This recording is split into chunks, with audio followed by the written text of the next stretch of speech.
Good morning student. Welcome to next video lecture for class 10 chapter 2 subject biology. तो हम लोग next इसके पहले वाले लेक्चर में देखे थे चैप्टर जैसे पढ़ रहे थे कंट्रोल एंड कोऑर्डिनेशन, वही चैप्टर है लेकिन इसका नेक्स्ट जो टॉपिक है वो हम लोग पढ़ेंगे coordination between nervous and muscular tissue. Nervous and muscular tissue जो होता है उसके बीच में क्या कोऑर्डिनेशन होता है इसके बारे में हम लोग जानेंगे इसमें इस लेक्चर में। तो हम देखते हैं स्टूडेंट की for taking a place and voluntary actions the brain has to send message to muscles. जैसे कि हम लोग एग्जांपल के तौर पे लेते हैं कि जब हम कहीं से आते हैं और जैसे ही हम रूम में एंट्री करते हैं अगर उसमें फैन नहीं चलते रहता है तो हमको गर्मी महसूस होता है, तो हमारा ब्रेन जो है वो मैसेज करता है हमारे हैंड्स को मसल्स को और हम वहाँ क्या होता है हमको पसीना आता है, हम उससे अलग भागना चाहते हैं जहाँ क्या होता है अकॉर्डिंग टू हमारे बॉडी कुछ टेम्परेचर चाहिए वैसा टेम्परेचर जहाँ मिले। तो यह क्या है हमारा ब्रेन जो है वो क्या कर रहा है मैसेज सेंड कर रहा है कि नहीं हम यहाँ जो टेम्परेचर है इस कंडीशन में हम सर्वाइव नहीं कर सकते हैं। तो यह एक तरह से क्या है हमारा जो नर्वस सिस्टम जो होता है वो नर्वस टिश्यू जो होता है मस्कुलर टिश्यू क्या करता है इंडिकेट करता है, उसके बीच में देख सकते हैं आप देखेंगे मैसेज के द्वारा होता है सब।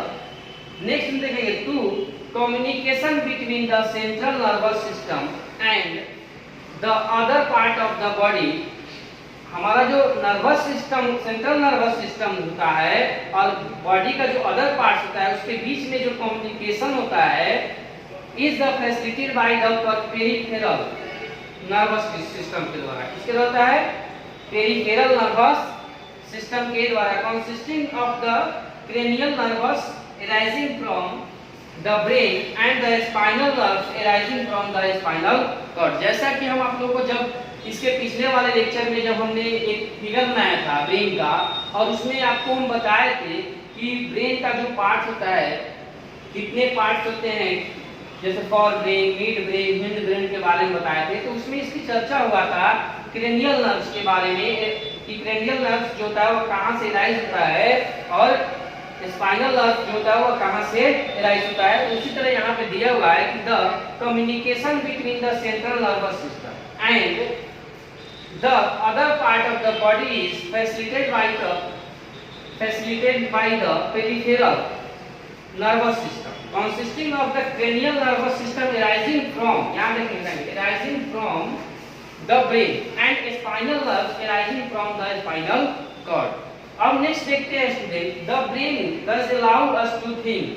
ब्रेन जो होता है हमारा सोचने को मजबूर कर देता है think and the take action, और तब जाके हम क्या करते हैं कोई एक्शन लेते हैं बेस्ड ऑन दैट थिंकिंग के बेस पे हमारा जो सोच होता है उसी के बेस पे हम क्या करते हैं एक्शन को लेते हैं। This is the accomplished through a complex design with different part of the brain responsible for the integrating different inputs and outputs। मतलब कि जैसा इनपुट्स और डिफरेंट अलग अलग इनपुट्स आउटपुट पे हमारा जो रिस्पांस होता है वो अलग अलग होता है, इसके लिए रिस्पांसिबल होता है आउटपुट्स और इनपुट्स ही इसके लिए रिस्पांसिबल होता है।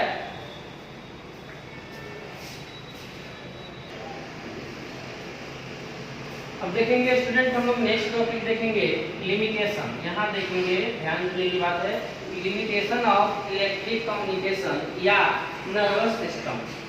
इसको हम दो चीज कहते हैं नर्वस सिस्टम कहिए या लिमिटेशन ऑफ इलेक्ट्रिक कम्युनिकेशन कहिए। तो इसमें क्या होता है स्टूडेंट तो electric impulse will reach only to those cells that are connected by nervous tissue. वह नर्वस टिश्यू के द्वारा जो होता है कनेक्टेड होता है।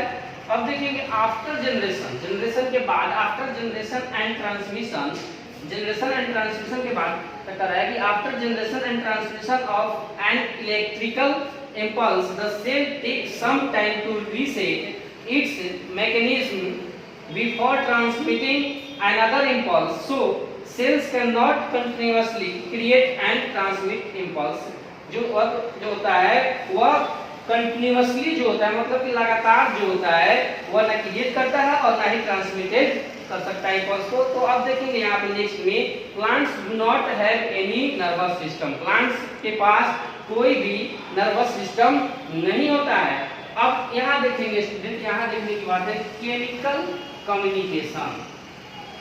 तो केमिकल कम्युनिकेशन में क्या देखते हैं, तो chemical communication it helps in overcoming the limitation of electric communication, या ओवर लिमिट जो होता है उसको क्या करता है, लिमिटेशन ऑफ इलेक्ट्रिक कम्युनिकेशन कर रहा है, द इट हेल्प्स मदद करता है in overcoming the limitation of electric communication में। कोऑर्डिनेशन इन प्लांट्स, अब नेक्स्ट देखेंगे कोऑर्डिनेशन इन प्लांट्स। तो प्लांट्स में कोऑर्डिनेशन के बारे में देखेंगे। तो इसमें क्या होता है, there are two types of movement in plants, plants में जो मूवमेंट होता है वो दो तरीके से होता है, एक इंडिपेंडेंट होता है और एक डिपेंडेंट होता है। तो independent of growth and dependent of growth, यह दो होता है, दोनों के बारे में देखेंगे, इंडिपेंडेंट और डिपेंडेंट के बारे में।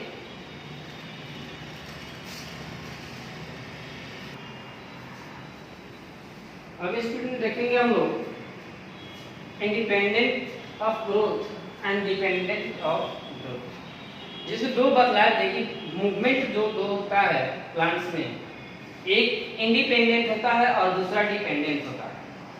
तो इंडिपेंडेंट में सबसे पहले हम चर्चा करेंगे, independent growth has immediate response to the stimulus. यह इमीडिएट रिस्पांस होता है किसके कारण, टू द स्टिमुलस।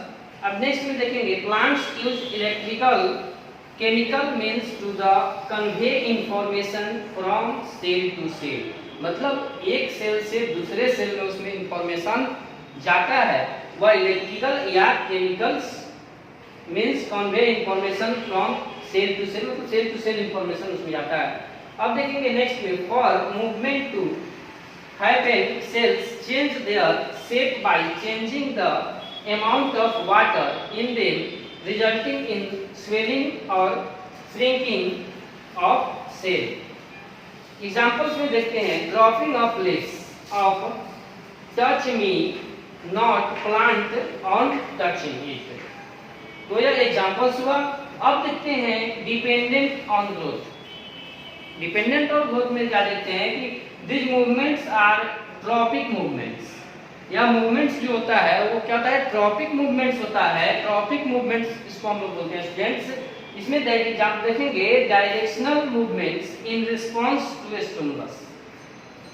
अब देखते हैं इसमें टेंड्रिल्स। टेंड्रिल्स की जब चर्चा करते हैं स्टूडेंट, तो हम आपको बताते हैं टेंड्रिल्स आप लोग देखे होइएगा, जो भी लतरने वाला जो आप लोग प्लांट्स देखे होइएगा उसमें टेंड्रिल्स होता है जो बिल्कुल स्प्रिंग की तरह होता है और दूसरे चीज को पकड़ लेता है, tendrils.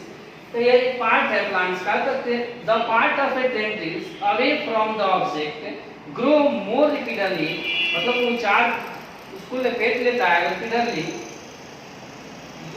As a compare to the part near the object, this cause a circulating of tendril around the object, object के अराउंड चारों तरफ से वो हिलता है। अब आगे आते हैं, देखते हैं इसमें कि यहाँ नेक्स्ट है फोटोट्रॉपिज्म की। जब हम चर्चा करते हैं तो फोटोट्रॉपिज्म में क्या होता है, इसमें प्लांट्स जो होता है लाइट की तरफ मूव करता है। फोटो का मतलब है लाइट, तो मूवमेंट टुवर्ड्स लाइट, मतलब कि वह लाइट जिधर से आ रहा है, जैसे हमने एक पेड़ लगाया एग्जांपल देखते हैं, और जब हम उस पेड़ को लगाए तो एक तरफ से छाया और एक तरफ से लाइट आ रहा है, तो हम देखते हैं कि वह प्लांट्स जो होता है धीरे धीरे मूव कर जाता है लाइट्स की तरफ। तो क्या होगा, वो भी एक मूवमेंट हुआ इस टुवर्ड्स लाइट्स की तरफ, तो उसको हम क्या बोलते हैं, फोटोट्रॉपिज्म कहेंगे।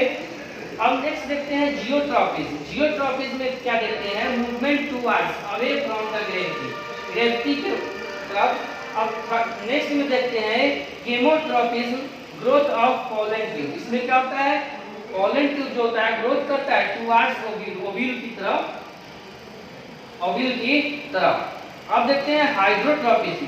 हाइड्रोट्रॉपिज्म में देखते हैं कि मूवमेंट टुवर्ड्स वाटर, मतलब कि वह वाटर की तरफ, वो वाटर की आवश्यकता होती है तो वह वाटर की तरफ भी मूवमेंट करेगा।